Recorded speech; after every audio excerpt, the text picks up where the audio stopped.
from Leipzig to this is the club I already mentioned it. Pine Leinders is the head coach there, former Klopp assistant, and I read a really interesting article on the Transfermarkt, the German site. They actually did a big feature on RB Salzburg, Freudian slip here, and things aren't very good there. To be quite frank, they're sitting in sixth place. They've been properly dislodged at the top of the table last season by Sturm Graz. That entire Sturm Graz management is of course now at Hoffenheim, as we pointed out in an earlier show this week. Sturm Graz continue to be first. They are actually on the brink of playing in the relegation playoffs because the Austrian league cuts off right at the halfway mark, and half the teams play for the championship or the other half plays against relegation. That sounds worse than it is because they're going to go into that as the top-ranked team, so it's not like they're going to get relegated, but it's the equivalent of Bayern Munich sitting in the bottom half of the table because, Salzburg has dominated that league for so long time. I'm mentioning all of that because someone will put that out there as a caveat when we look at this Leverkusen performance. When I say now that Leverkusen were completely dominant and very, very impressive. And I have the sense that there was comments made by Uli Hoeneß during the international break that the Bundesliga season is over. Xabi Alonso fired back on that, saying, well, we all know what Uli Hoeneß is like, right?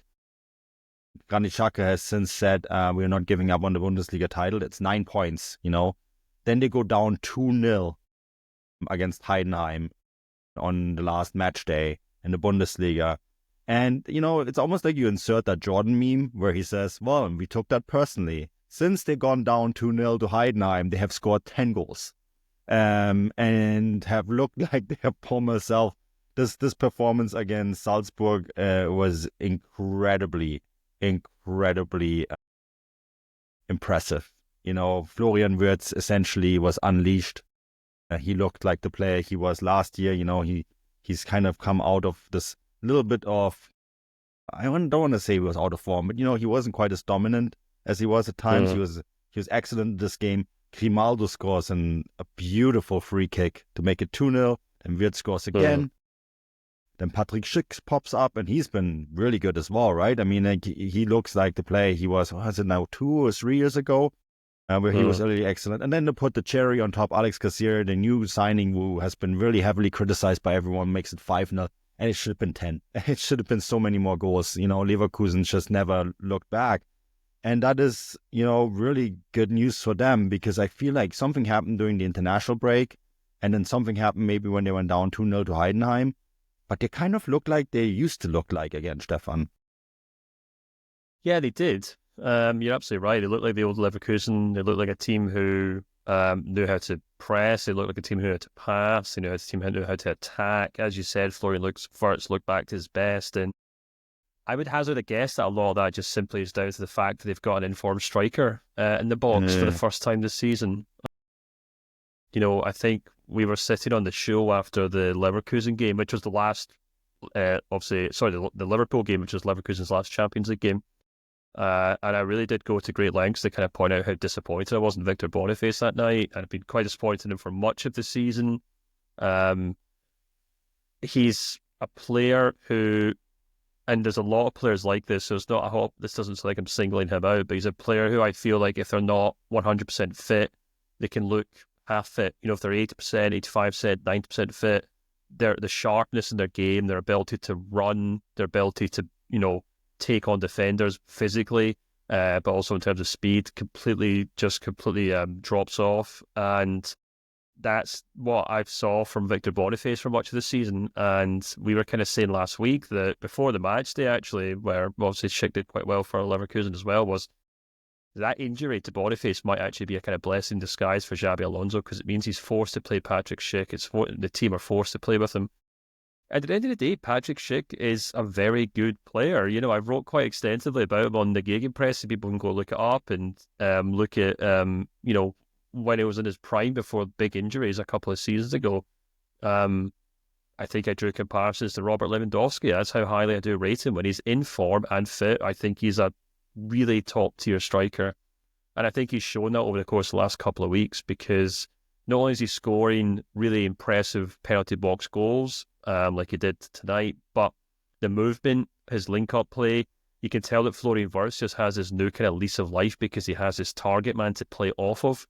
And it has completely galvanized this team. It's as if this team has been waiting for a striker to kind of step into the team and show everyone where to stand. It's almost like the entire team takes a lead from the striker and everyone else knows where to stand on the pitch based on what the striker's doing. And because Victor Boniface wasn't getting to those marks, no one else really knew what to do, especially Florian Wirtz.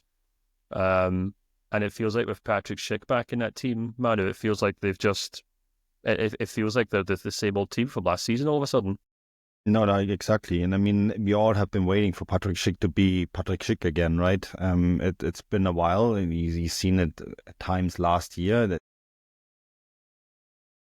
he's such an interesting player because we all know the potential is there, right? It was in that final year under Sione, I think, where he became the 70 million euro rated striker. All of Europe wanted him all of a sudden, and then he picks up an injury and he misses almost an entire year. And then last year he sort of comes in and out, and he now seems fully fit, and hopefully he can remain that. But he's kind of this player that when he's really feels the confidence, it's really flowing. You know, he needs that to unlock his potential. I mean, the downside of that is at times it's just really not there at all, right? And so, you know, that has to be said as well. He's extremely streaky that you don't see him for 1 or 2 seasons, and then all of a sudden he pops up for 2 really good seasons, you know, increases his market value, becomes this hot prospect, and then picks up an injury and it's gone again. So, you know, that is something that he has to work on. But if Leverkusen are really lucky, they get him maybe for another 20-game stretch now where he's really good. And then who knows what happens, right? I mean, we're all saying the Bundesliga is over already, and it might be. Bayern Munich look really good. We get to talk about them in a moment. But, you know, who knows if Leverkusen managed to put a really long streak of wins together where they are at the end of the season when we distribute trophies, right? And you pointed this out at the start of the season. This might actually be the competition they're more interested in anyways, right? And they are above the cutoff line when it comes to direct qualification for the round of 16, I think. You missed the playoffs essentially. So this might be it where they want to be anyways. Yeah, absolutely. I mean, I made a kind of funny point of social media that maybe Leverkusen should just sell Victor Boniface and you know, play Patrick Schick and spend that money to kind of wrap Patrick Schick in the most expensive bubble wrap in the world. And then someone responded saying, yeah, but it's Patrick Schick, so at the end of the day he'll still find a way to get injured through it. And it's kind of true. And yeah, look, the unfortunate truth is that Leverkusen probably can't rely on Schick to be their main striker for the entire season. But it's a great option that Leverkusen have to have a player like that finally back fit and finally able to kind of step in for them when Victor Boniface picked up that injury. And it's now his position to lose, I suppose, and we'll have to kind of see what happens from here. But it would be nice if this now means that Leverkusen have finally kind of put that difficult start to the season to bed and are now ready to kind of take on the Bundesliga and ready to take on the Champions League, because they do ultimately have a squad when at the top of the game who are capable of really taking on anyone. And it'd be great to see that again in the Champions League rather than just kind of wither away and suddenly, struggle to kind of achieve anything this season and then Xabi Alonso leaves for Real Madrid or whatever. It'd be nice if they did really take a proper stab at the Champions League this season, even if that does mean maybe taking their finger off or their eye off the Bundesliga. Yeah, no, I think you're absolutely right? So that is where they're at. As a club, I really wish they could press on and maybe get a challenge in, because we all want to have a more exciting Bundesliga. But yeah, we'll see how they go on in the Bundesliga, in the Champions League. To see on the up again.